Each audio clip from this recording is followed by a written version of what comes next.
Mon amour pour la littérature a commencé, je ne saurais pas dire à quel âge, mais je me souviens que au cours de la temps, déjà, j'étais passionné par la, la lecture des œuvres de César dans une langue latine extraordinaire. Et un peu plus tard, lorsque je me suis intéressé à la littérature plus récente, j'ai découvert la psychologie à travers les œuvres romantiques notamment, et le sort réservé aux femmes, une chose qui m'a toujours extrêmement frappé et un sujet que je continue à étudier depuis de nombreuses années. Ensuite, quand je suis arrivé à l'époque de commencer à griffonner quelques phrases ou quelques poèmes, il y a eu évidemment des influences très directes de Victor Hugo ou de Rimbaud, et en littérature évidemment des existentialistes. Mais je me suis attaché bien entendu dans la mesure où la passion pour le genre humain se développait, à creuser davantage vers ce qui était le fonctionnement de l'âme humaine. Et je me suis évidemment intéressé au livre de Boris Cyrulnik et à sa fameuse théorie de la résilience. Mais à cette époque, j'ai découvert les travaux de Henri Laborit, qui était un scientifique et qui, lui, m'a mené sur les chemins de l'homéostasie. Par les chemins du hasard, comme d'habitude, puisqu'il n'y a jamais de hasard, j'ai pu découvrir des personnes avec des difficultés d'épanouissement,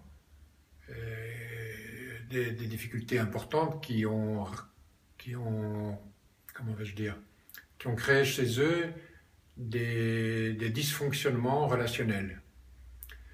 Donc,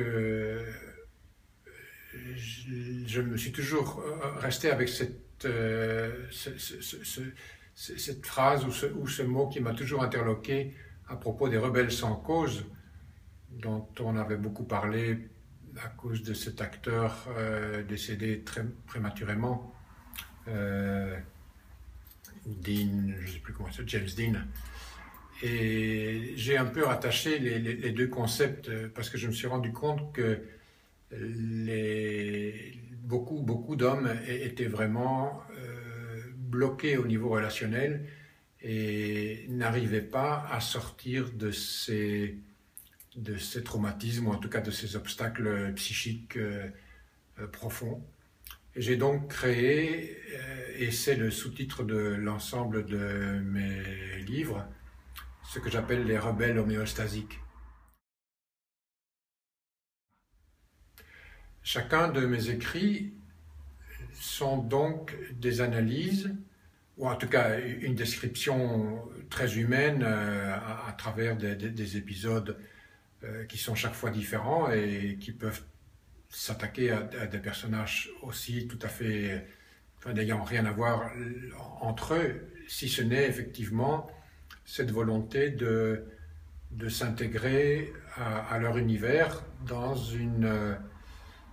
harmonie relationnelle. Et donc, entre Famille sans parole, Famille sans joie, ou Les chemins de l'aurore, Pacifico, etc., je tente de ramener l'humanité de ces personnes-là en suggérant les difficultés, en suggérant leurs efforts, en essayant d'amener à la lumière les efforts qu'ils font pour trouver leur place dans le monde.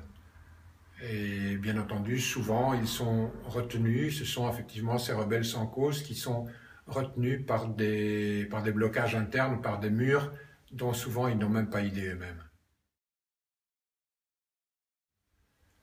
Dans le titre Tangaka Manu,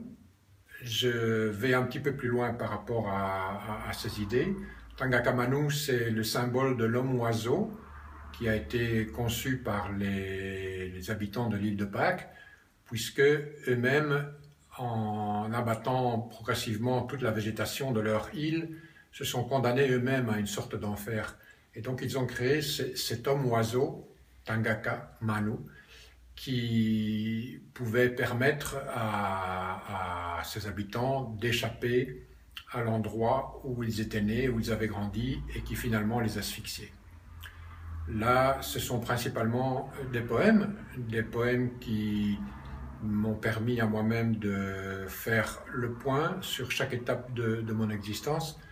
que ce soit face à moi-même ou face à mes enfants ou face aux personnes que j'ai rencontrées et que j'estime être